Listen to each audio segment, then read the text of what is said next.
So, we will talk about Zeeman effect.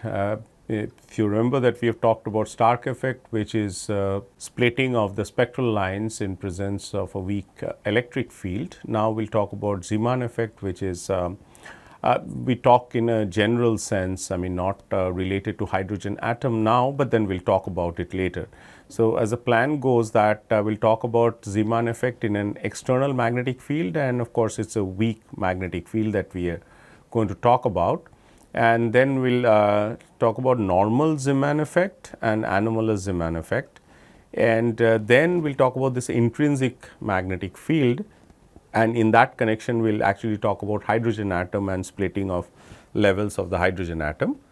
In that connection we will talk about spin orbit coupling as well, and we will see that we need to find a suitable basis for expressing our operators, and so this all these traditional wisdom of writing the wave functions of the hydrogen atom for calculating the the correction in energy due to these this electric or I mean due to this magnetic field will now no longer remain same. So, the psi NLM will no longer be used as a basis for writing this this problem or this Hamiltonian, and we need to find a new basis, and this would bring us to the total angular momentum J, which is still a good quantum number in presence of a spin orbit coupling.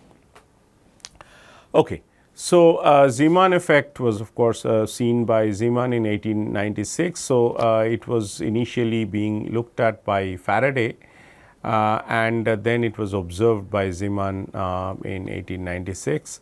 So, there are two kinds of Zeeman effect that we talk about. One is called as the normal Zeeman effect and the other is anomalous Zeeman effect.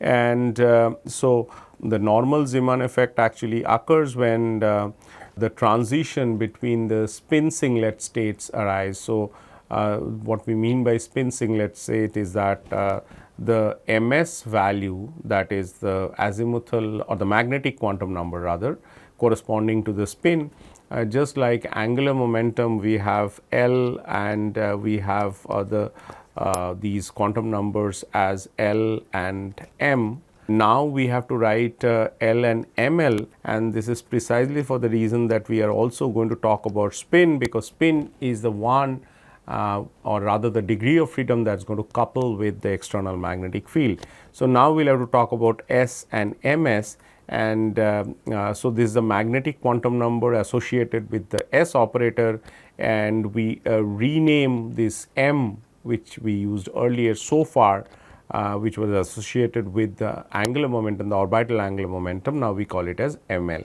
So, the Zeeman effect would arise when MS is equal to 0, and this is called as a normal Zeeman effect. So, the other one is anomalous Zeeman effect, which occurs when the total spin of the initial state or the final state or both is non-zero, which means that MS is not equal to 0 and MS is finite here, and that is called as a anomalous Zeeman effect. In general, there is no difference between the two, there is no fundamental difference between the two, but we will discuss each one of them. So, let us see what is normal Zeeman effect, and so that corresponds to S is equal to 0, and so the spin is equal to 0. That would tell you that J, which is equal to L plus S, which is the total angular momentum, which is the sum of the angular the L the orbital angular momentum and the spin angular momentum, this is simply equal to L. Okay. So, the energy splitting that one gets is equal to delta E, it's minus mu dot B. So, this is in presence of a magnetic field.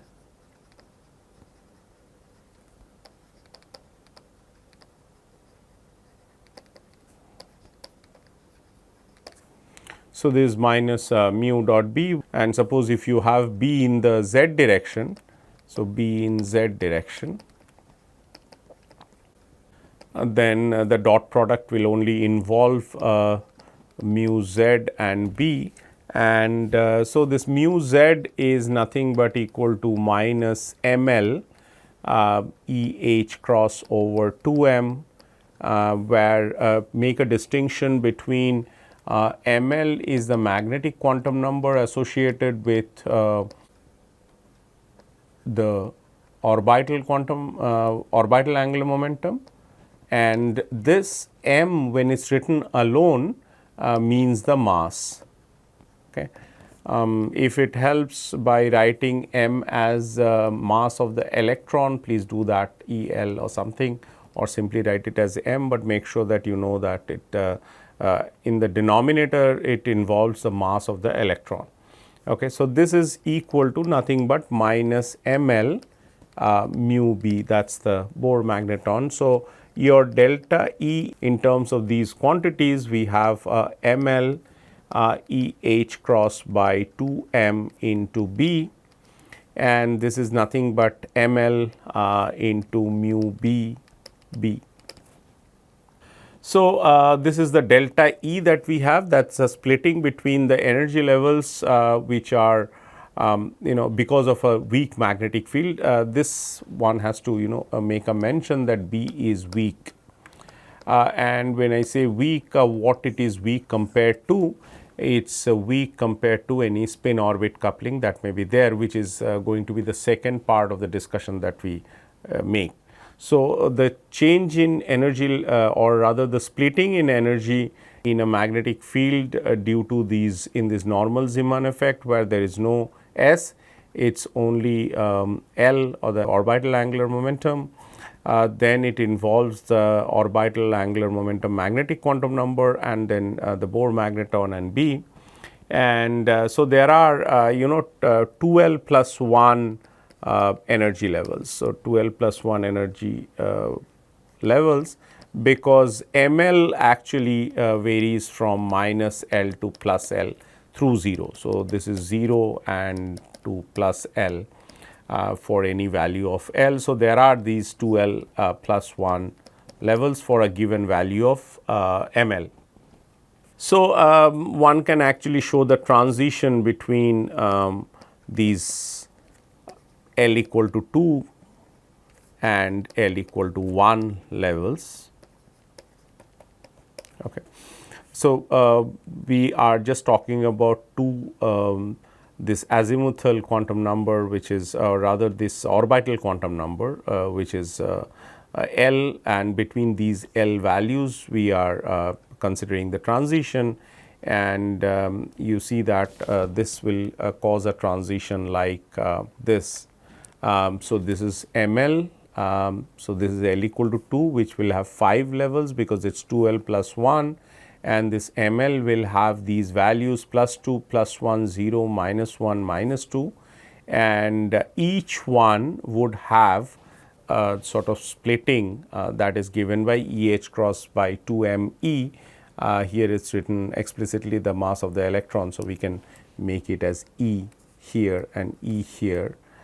So, that would be this ML mu B B, which is this EH cross by 2m into B. So, that is the splitting that you see, and it is a uniform splitting for L equal to 1 and L equal to 2. And now, these are these 9 transitions that you see, which corresponds to delta ML is equal to plus minus 1, or the mod of delta ML equal to 1. So, what is meant is that you see from 2 it goes to 1 ML equal to 2 to ML equal to 1, that is this one, and then from 1 to 0, and then 0 to minus 1, and then there are 1 to so there is this one is from 1 to 1 here, and these are the ones for which delta ML is equal to 0. So, these are those ones, because there is ML equal to plus 1 to plus 1, 0 to 0, and minus. So, this is from minus 1 to minus 1, and so on, and then we have the other 3. So, there are 9 lines that you see would arise in Zeeman effect. So, if you do an experiment involving the L equal to 2 and L equal to 1 states. So, suppose you talk about n equal to 3, that is the principal quantum number equal to 3, then you have the L values that are allowed are 0, 1 and 2, and you are now looking at the transitions that could take place between these L equal to 1 and L equal to 2, which will have all these 9 transitions that are possible. So, 3 with so delta ML is equal to 1, and these would correspond to delta ML equal to -1 and so on. So, this 0 to 1 here. So, let us call it as a -1, and these ones will correspond to delta ML equal to 0. So, these 9 transitions will be seen, and what you have is also that these the energy or the frequencies associated can be found out. So, there are 3 distinct transition energies.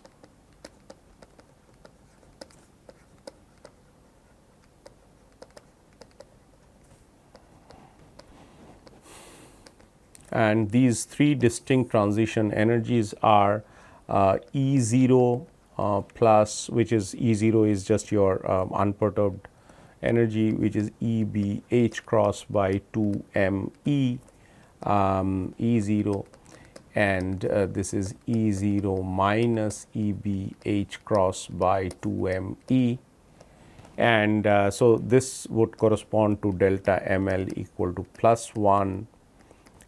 This corresponds to delta ML equal to 0, and this corresponds to delta ML equal to -1. Okay. So, what is the frequency associated with this transition?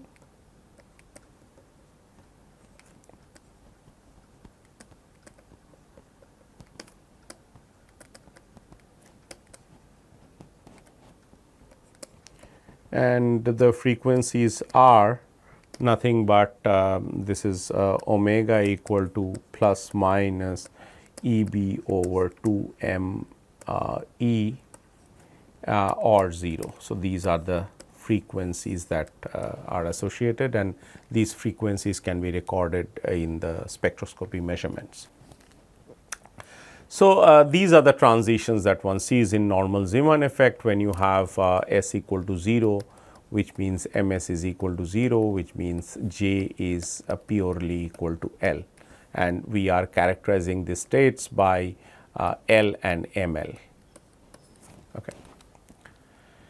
So, the anomalous Zeeman effect, this occurs, as I said, that when the total spin is finite. So, total spin corresponding to the initial state or the final state or both, they are finite. And so, here of course, your S is not equal to 0.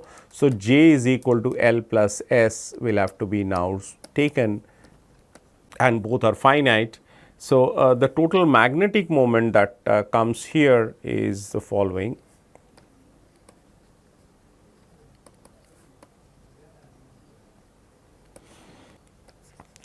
Mu is equal to minus G L mu B L by H cross minus G S mu B S over H cross, and here of course, we have G L equal to 1 and G S equal to 2. This is pretty close to 2, and then the total magnetic moment takes the form minus mu B over H cross, and it's L plus 2S. Okay. This is also true for, if you put S equal to 0, you can get the this normal Zeeman effect. And what we can see is that we can draw a vector diagram like this. This shows these L, this that vector inside, which is by the blue color, which is here, and then you have a S vector which is here, and the vector sum of these two vectors is the vector J. So, you can put a vector sign if you like, and then this is the magnetic moment associated with the orbital angular momentum. This is the magnetic moment associated with the spin angular momentum, and this is that mu, which is the vector sum of mu L and mu S, which is written here. Okay. So, in this case, this delta E, that is the splitting between the energy levels for this spin, where the spin is finite of these initial and final states. I mean, either the initial state or the final state or that of both. Now, we have to use the quantum number corresponding to J. So, this is equal to G m J E h cross B divided by 2 m E. And this is nothing but equal to G m J and mu B B. So, mu B is the Bohr magneton, which is E h cross by 2 m, and so G is called as a Landé-G factor,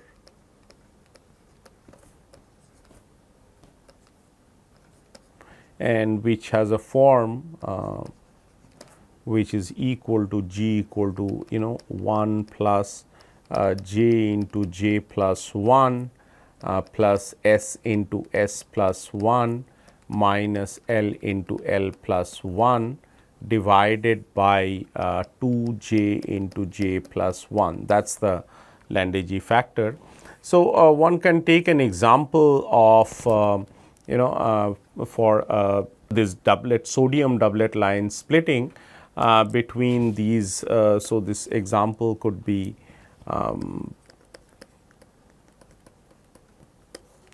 sodium doublet lines involving 2 p half. So, that is L equal to 1 and 2 p half thing, and then it is 2 p 3 by 2 and 2 s half. And if you draw these lines, they look like these transitions that you see there. So, you have a 2 p 3 by 2, which has of course 5, and then 2 p half has 2, and this 2 s half that is there. So, there are 10 transitions which are shown by these vertical lines, blue lines, and so there are 10 transitions in total. And in this particular case, we have these the energy splitting is given by this. So, this is for large magnetic field, but anyway that is not required because we are not talking about large magnetic field. So, let us just keep it here itself that there are 10 transition lines, and this is specifically for weak fields. And something more interesting happens when you have the spin orbit coupling to be important, which is the case that we are going to discuss.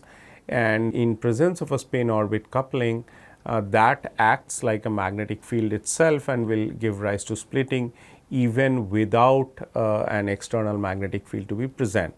And this spin orbit coupling is an important sort of parameter, or is an important factor in deciding many of the material properties. So, we will do that, and we will do that in connection with the hydrogen atom. So, it is an intrinsic Zeeman effect that we are going to talk about. Okay. So, the basic structure of the hydrogen atom, which is the simplest one that we know, that we have a proton here and an electron here, and the electron goes around in this circular orbit around the proton, around the nucleus. And you can make a simple assumption for the moment, and it can be shown, which I am not going to show explicitly, but can be shown that that approximation does not alter things in a big way. Let us just talk about the electrons moving in a rectilinear path. So, there is a straight line motion of the electron instead of a circular motion, and in fact, because to take into account the circular motion, you just have a trivial factor which is sort of used here in this connection. So, we will think that the electron is moving in a straight line, which because of which it is like a wire of charge, and where charge is flowing, of course, where current is flowing rather. I mean, so because of that, there is a magnetic field that will be produced at the location of the nucleus or at the location of the proton. Okay. So, the proton will actually feel that magnetic field because of the electronic motion, because the electrons moving means there current flowing in the circuit or in the, say, along a wire.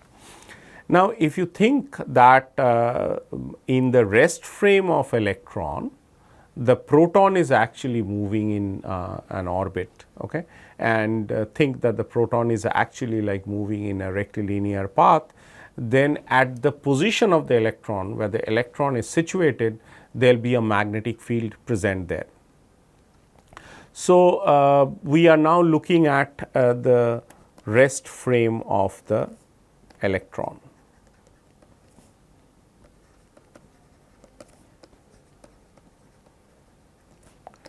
There is a magnetic field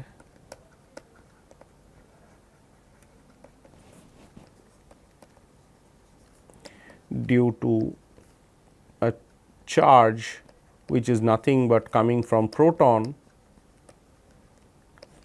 is moving in its vicinity.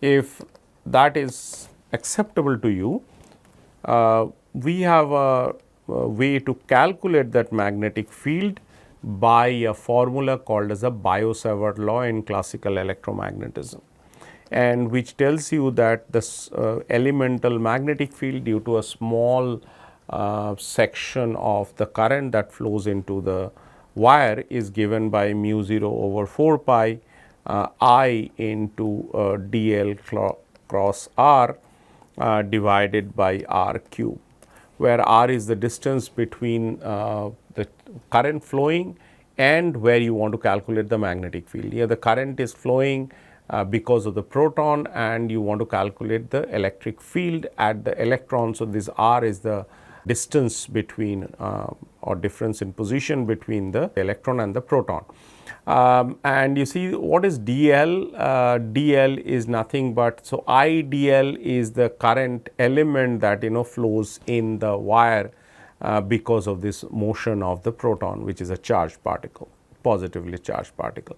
So, this is that that current that flows in the small length element, and because we are talking about a small length element and what's the corresponding magnetic field, we have written the elemental notation, that is dB here and dl here. Okay.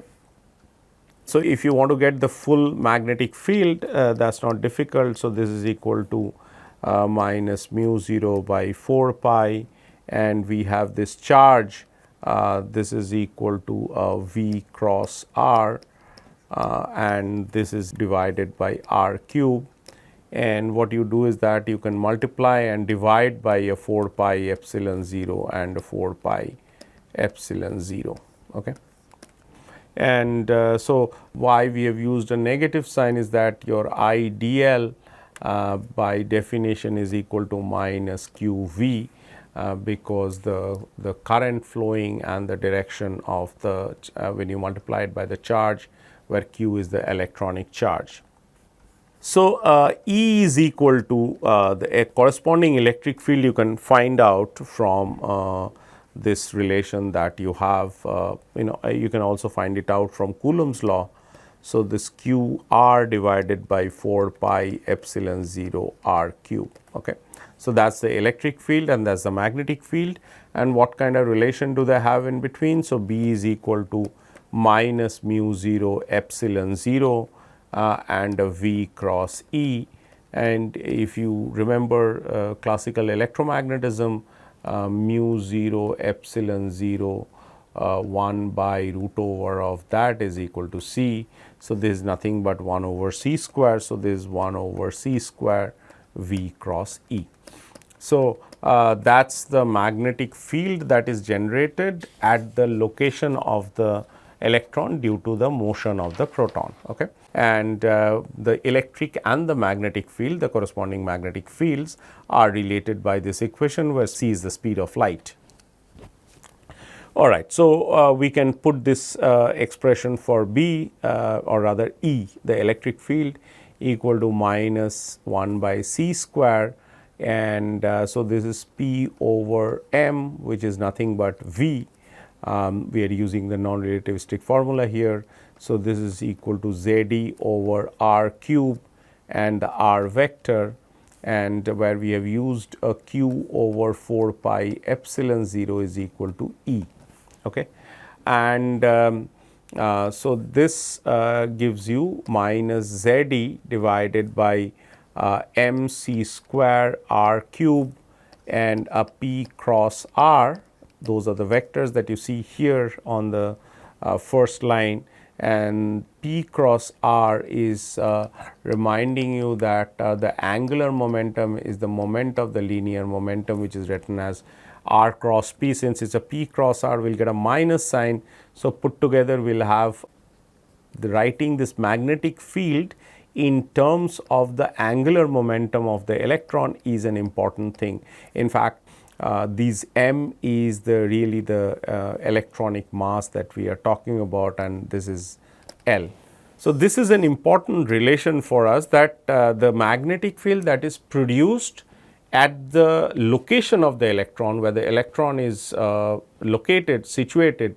Now, we are talking about the rest frame of the electron. So, the electron is actually at rest in its rest frame or in its own frame.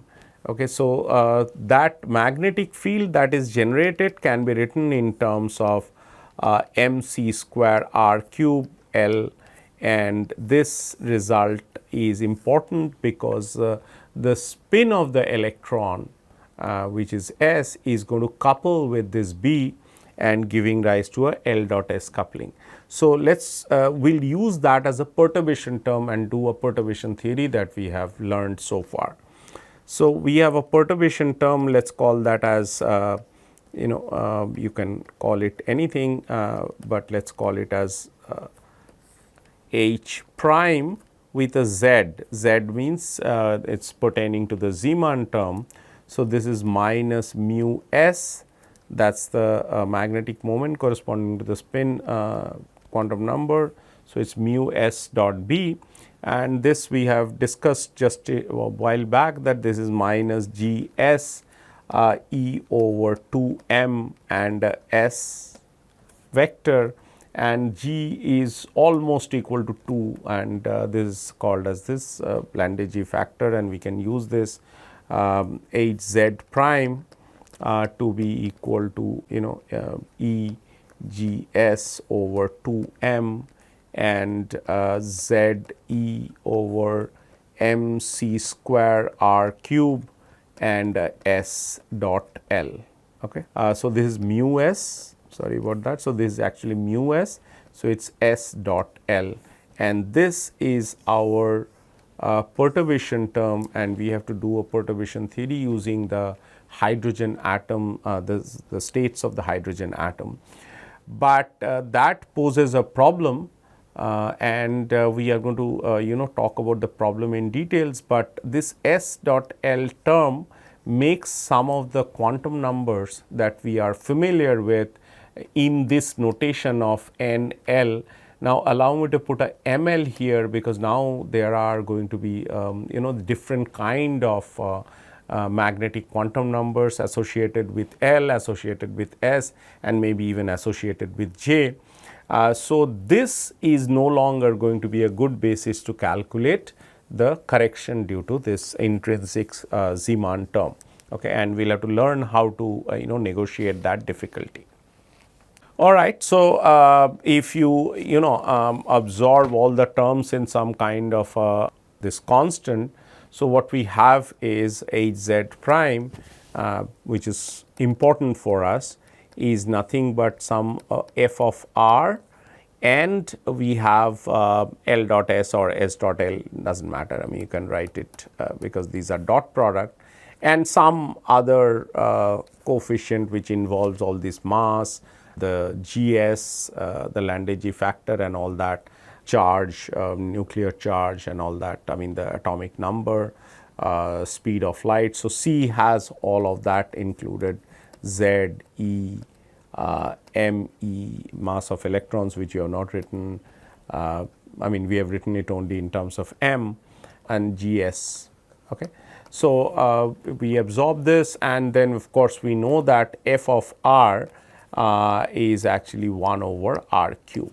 Okay. So, this is important because when you calculate the correction, you have to consider the radial part of the hydrogenic wave function as well as the orbital, I mean the angular part as well. Okay. So, the angular part will have these kind of terms will be useful, and for the radial part it is only this, and the radial part is not going to have any effect on the L dot S term or S dot L term, and similarly the angular part will have nothing to do with this f of r. Okay. So, we are debating whether psi n L m ml now is going to be a good eigenfunction for this Zeeman term, and now for that, because now you have spin, you have to take a product with this SMS, and where S is equal to half, because we are talking about just electrons. So, S is equal to half. So, MS, which is the magnetic quantum number associated with the spin, this operator is equal to plus half and minus half. Okay. So, we will have a term which is and whose states are. So, this chi SMS can be written as a 2 component spinner having these values. So, we can write this the wave function, the total wave function, let us write it with a psi, and this is going to be like psi n L m ml, and then we have you multiplied by a 1 0 spinner or a 0 1 spinner, depending on whether you have ms equal to half or ms equal to minus half. So, this is ms equal to half. Well, when I say half, I actually put that h cross is equal to 1. Okay. So, remember that, because h cross sets the scale of the angular momentum. So, this is ms equal to minus half. So, we have written a wave function, but we are not sure whether the wave function is a valid wave function for this particular problem, but then at least we are able to include spin into this eigenfunction of the hydrogen atom, and which now no longer becomes simply a function of r theta and phi, but it also acquires a 2 by 2 structure because of this spinner. So, we can now write this thing down in terms of n, L, ml and ms, and instead of writing it as these bases, we can use this ket. This is the principal quantum number, orbital quantum number, magnetic quantum number corresponding to L, and magnetic quantum number corresponding to S. So, the question is that, is it a good basis for us?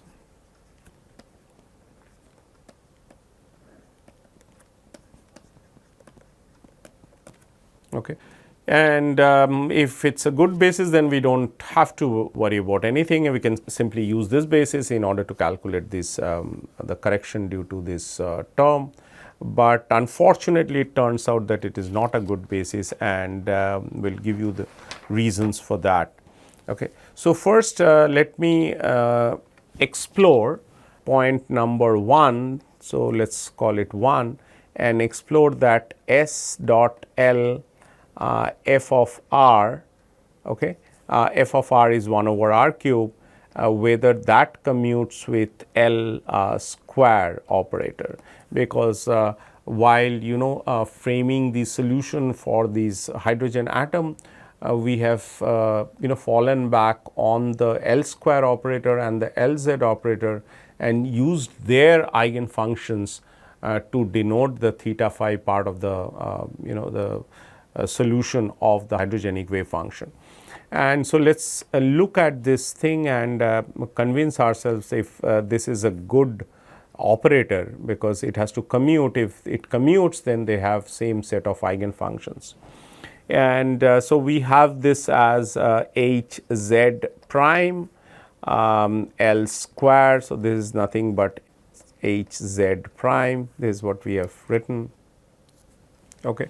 So, h z prime L square minus L square h z prime, and this is nothing but equal to L square, and we don't really need to worry about that f, because L is purely a function of theta phi. So, wherever you want to write f, it does not matter. So, f is only a function of r. I am not even writing the radial dependence. So, it is simply f, say for now, and it is L square and s dot L minus f s dot L into L square. Okay. So, that is what we have to. So, it is basically the L square is actually a vector operator. So, this is L square. All right. So, what is the first term? That is this term. So, let us write down the first term, and the first term is nothing but this is equal to L square s dot L. This is equal to f, and we write it in terms of components. So, this is like I L I square, or rather this is not L I square, this is L square, which is L x square plus L y square plus L z square, and because it is a dot product, we can write it as S I L I sum over I, okay, where I is x, y and z.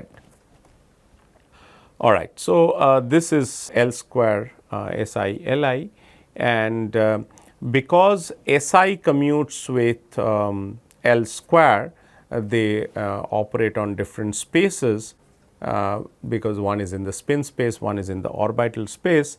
So, we can write this down as f and sum over I S I L square L I. Okay.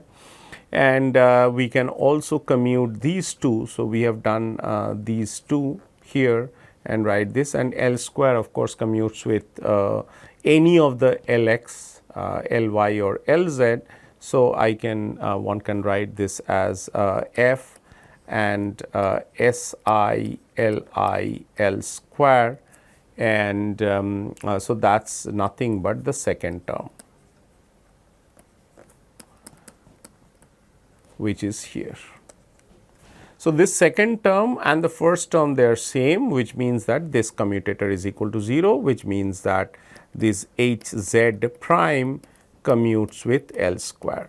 That tells something interesting, that tells you that L continues to be a good quantum number.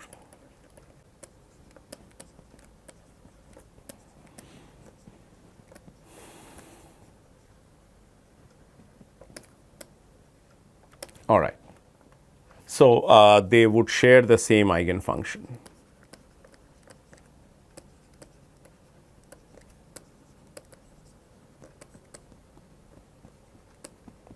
All right. So, that at least some property that helps us, because we need to know what is the eigenfunction for, or what is the appropriate basis for solving this problem. Okay. So, 2 is that H z prime does not connect, and I am going to prove that, connect states which have different L values. So, it sort of keeps the different L values separate and they do not couple, which means that if you are trying to take a trying to calculate the matrix elements of these Hz prime operator between two L values, say L equal to 2 and L equal to 1, then it is 0, and how we can show that is the following. So, let us write L square, and we can write it NLM and all that, but what is important for us is just psi L, and this is L into L plus 1 H cross square psi L. So, be consistent and put H cross everywhere. We have not put it at some places, but if you want, you can write it as H cross by 2 and minus H cross by 2 and so on and so forth. Okay. So, here we have put it, and then now we want to calculate. So, this has a definite L. It has also M and ML and so on and so forth, but also has a N of course, but we are just interested in this L value. So, now we take this psi L and calculate this commutator Hz prime and this L square and this commutator which is different L, which is say L prime. So, this is equal to psi L Hz prime L square psi L prime and a minus psi L, and you have a L square Hz prime psi L prime. Okay, so, this is between these two states. So, now this L square will operate on this L prime and will give me a L prime into L prime plus 1, continue writing that H cross square and will give me a psi L and a Hz prime and a psi L prime. So, L prime into L prime plus 1, and this will give me so minus L into L plus 1, because this L square is going to act on these bra psi L. So, this is H cross square and you have a psi L Hz prime and there is a psi L prime and so on. So, this can be simplified and one can write it as L into L plus 1, L prime plus 1. You can take this H cross square common as well. This minus L into L plus 1 H cross square, and then you have a psi L Hz prime psi L prime, it's equal to 0. Now, why it's equal to 0 is that because this commute. So, we could have written down the 0 right from the beginning, but this is equal to 0. This commutator between the psi L and psi L prime is equal to 0. Now, that tells us that either this is equal to 0 or this is equal to 0. Okay. So, this is equal to 0 when L is equal to L prime and then this is not equal to 0, and when L is not equal to L prime, then this is not equal to 0. That is the first square bracket is not equal to 0, but the these expectation value of psi Z prime is equal to 0. So, it is either L equal to L prime, which makes this equation to be satisfied, or you have this psi L Hz prime psi L prime is equal to 0. So, that tells you that Hz prime does not connect the L quantum numbers, different L quantum numbers, and that is an important thing, and probably it's helps. Okay. The third thing that we need to check is that this Hz prime Lz is not equal to 0, and that is easy to see because your these Hz prime involves Lx Sx plus Ly Sy plus Lz Sz, and it does not commute with Lz because the Lz with either Lx or Ly is not equal to 0. Okay. So, which means that ML is not a good quantum number for this Hz prime problem, that is the Zeeman effect that we are talking about.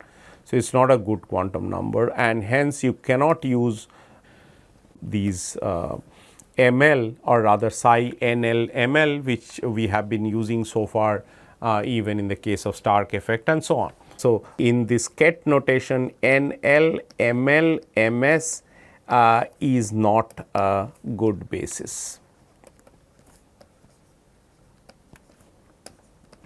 And when I say good, I mean that whether we can calculate the matrix elements in this basis or not. And clearly, because this is not a good basis, we should not be using it in trying to calculate the energy correction due to this Hz prime term. All right. So, 4 is that, but there is definitely a solution to this problem, and the solution is that you use this total angular momentum, which is nothing but L plus S. This is what we have seen as well.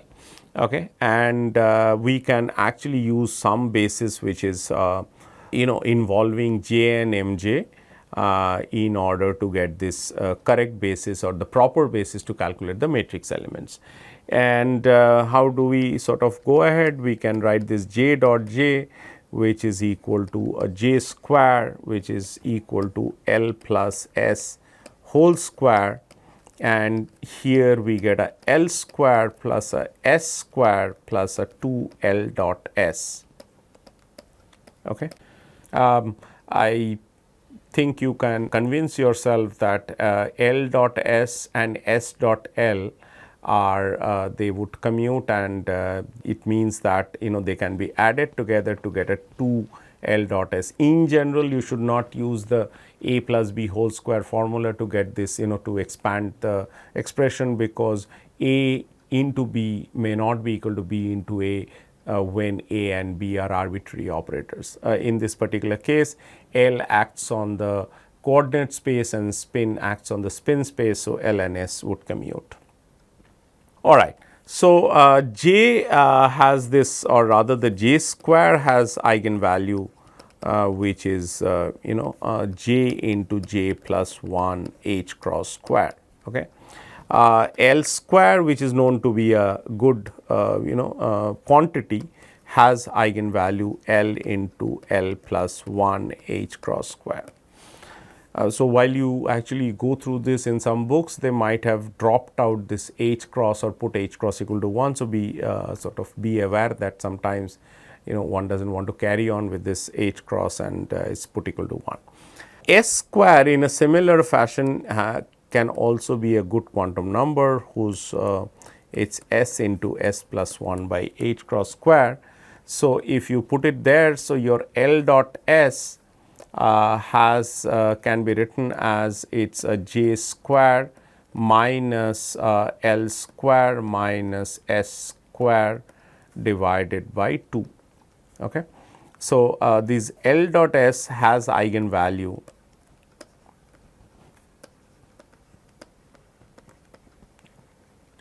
which is equal to half. Now, this J into J plus 1 J into J plus 1, or I put the H cross square outside, minus L into L plus 1 minus S into S plus 1, and that is the eigenvalue for this. But then we have not talked about what exactly is the state that we are referring to. And now this J, be very careful, J can take values, this is important thing. So, J quantum number will take values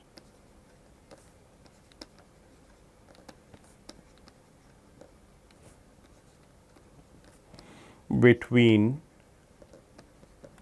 L minus S to L plus S. Okay. So, Mj will take values minus J to plus J through 0. So, there are 2J plus 1 values. All right. So, now we are closing in identifying what the state is going to be, which are going to be eigenstates of J and L square and S square and so on. So, that brings us to this fifth point, that we have these J square and Jz, whether they are they are good operators for us. And if we explore the L dot S term, remember the f of r is 1 over r cube, it is not entering into the discussion at all. And so, this is equal to nothing but Lx Sx plus Ly Sy plus Lz Sz, and this commutator with Jz, which is nothing but Sz plus Lz, that we have to see whether it commutes in order for it to be a good eigenfunction. And if I open up this, so it is Lx Sx plus Ly Sy plus Lz Sz and Lz plus Lx Sx plus Ly Sy plus Lz Sz Sz. This needs to be seen, and the commutation between this two terms is not important here, because they would commute anyway. That is what I meant. I mean, this terms you can leave it, because Lz Sz with Lz is definitely equal to 0, and Lz Sz again with Sz is also definitely will be equal to 0. So, what we need to check is that whether Lx Sx plus Ly Sy, the first two terms, that commutes with Z, and the same goes for Sz, that Lx Sx plus Ly Sy, that commutes with Sz. Okay. And so, we have now 4 commutators, which are Lx Sx Lz plus Ly Sy Lz plus Lx Sx Sz plus Ly Sy Sz. And this is simple, because Lx Lz will give you a minus IH cross Ly. So, let me carry on in the next page, which is you have this L dot S, you are calculating L dot S and seeing it with Jz, and this becomes equal to Sx into minus IH cross Ly. Remember, Li Lj commutator or Si Sj commutator, this is both equal to IH cross epsilon Ijk. Either you have Lk or you have Sk. Okay. So, this is the first term, and then you have a term which is Sy into minus IH cross Lx, and this minus sign is because you have broken the cyclic. So, it is Lx Lz, Lz Lx would have been IH cross Ly, but now since it is other way around, then it is minus IH cross Ly, and Sx of course commutes with that. Similarly, Ly Lz is IH cross Lx, so it is Sy S Ly Lz. Ly Lz is IH cross, there is no minus sign there. So, this is Sy, and then we have these the other two terms, which are Sx Sz, which is again minus IH cross Sy Lx minus IH cross Sy Lx, and that is coming from this bracket, or we can put a, don't need to put a square bracket anymore, we just have this. And what is the last term? That is Ly Sy Sz. So, this is equal to IH cross Sx Ly plus IH cross Sx Ly, and you see that they cancel this, the first term cancels with the last one, and the second one cancels with the third one, and then we have it equal to 0, which means that Jz commutes with H2 prime. So, they will have, Hz prime has common eigenfunctions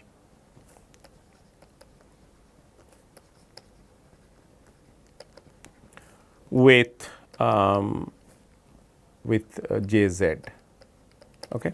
And we have also of course seen that, or you can check this, that L dot S with J square it commutes, because J square has terms which are L square, which I have already shown.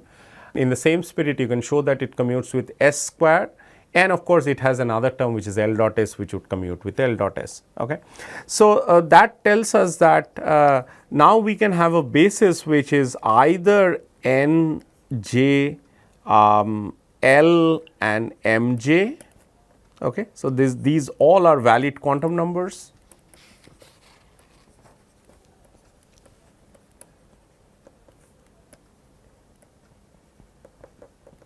Okay. And you can also have one corresponding to N, J, L and S, and because S is also a good quantum number. Now, if you have an ambiguity in basis that the term or rather the Hamiltonian or the operator that you are trying to diagonalize can be can be diagonalized in one basis, and it's also possible to diagonalize it in another basis, then these two bases will be connected by some unitary operation, and these are called as a Clebsch-Gordon coefficients. Okay. Anyway, that we will come later, but let us not just go ahead with N, J, L and M J basis, and we have now N, L or rather N J. The N is the principal quantum number which will always be there, N J, L, M J, and we have a H Z prime and N J, L, M J. This is equal to which is what we have found out, that it is j into j plus 1 minus L into L plus 1 minus S into S plus 1, and then it is NL, this has to be taken with f of r, and NL, remember these are these log-ware polynomials which are given as RNL R. Okay. And this S is nothing but, for our case it is half. So, this term becomes 3 by 4, it is half into half plus 1. So, what we have is the following, that we have to multiply this of course with 1 over r square, and suppose that problem is given to you, or you do not have to solve that problem. So, it is 1 by r to the power n between the eigenstates of the hydrogen atom, these are known, and suppose in this case we do not. So, let us just write it f of r, f of r goes as 1 over r cube, and RNL of, so this RNL of R, RNL of R, it's suppose given, it's a z cube divided by a0 cube n cube L into L plus 1 L plus half.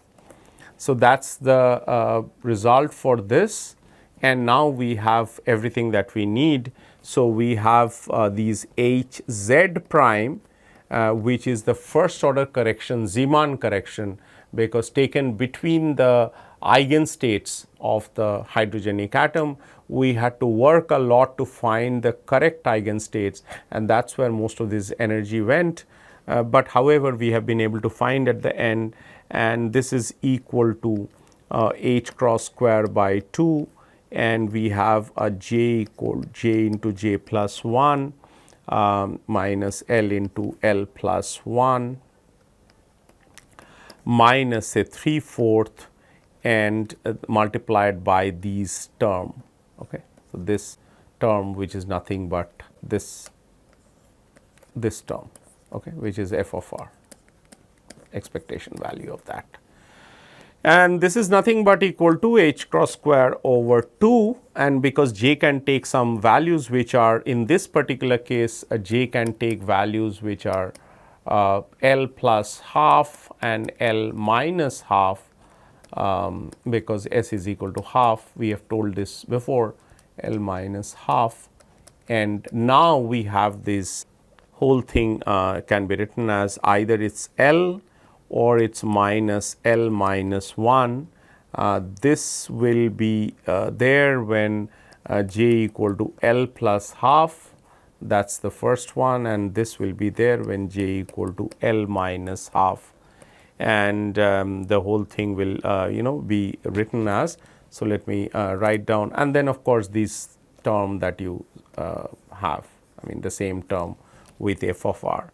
So, h z prime, which is the Zeeman term, the splitting or the energy correction due to this intrinsic spin orbit coupling or intrinsic Zeeman effect. And why it's called spin orbit coupling is that because L is sort of tagged along with S, or L is coupled to S. That's why it's called spin and orbit are coupled, and for that we needed to find a basis, which is what we have done. And it's L and L plus 1 with the sign, and now we have these E0 and Z square alpha square. So, we write it in terms of these energy scales of the hydrogen atom, which is 2 NL, L plus 1 and L plus half, and that's it. I mean, that will be along, I mean, this gives you this E0 is given by minus E square by 2 A0 and Z square by N square. Z is of course equal to 1 for hydrogen atom, and this is the called as a fine structure constant, which is equal to E square by H cross C. So, this is nothing but the N J and we have taken L and Mj. So, Nj, Ml and Mj Hz prime, and this Nl, Nj, Ml, Mj. Sorry, what did I write? It's L. It should be L, not Ml. That's a mistake. Ml is not a good quantum number. So, Nj, Lmj, Nj, Lmj. This is the first order correction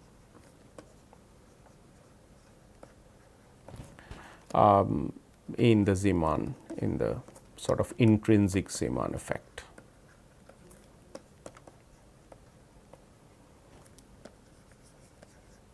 Okay. And this is what we wanted to find. We have done that for the Stark effect in presence of electric field. Now, we have done it for magnetic field, both as an external magnetic field and for the intrinsic magnetic field, which is because these are charged particles and the electron is actually revolving around the proton, constitutes a current in the rest frame of the electron. The proton is going around it and it constitutes a current again, and we have made an approximation that they are moving in rectilinear path, and have claimed that this approximation really does not have too much of bearing on the results that we had derived or obtained for the energy correction for the Zeeman effect. So, that concludes this Zeeman effect, and we have already done Stark effect, which are real problems, and they have been done in experiments. People have experimentally found that these are really observable effects for the hydrogen atom. So, we will stop here, and we will carry on with more perturbation theory problems or approximate method problems in the next class. Thank you.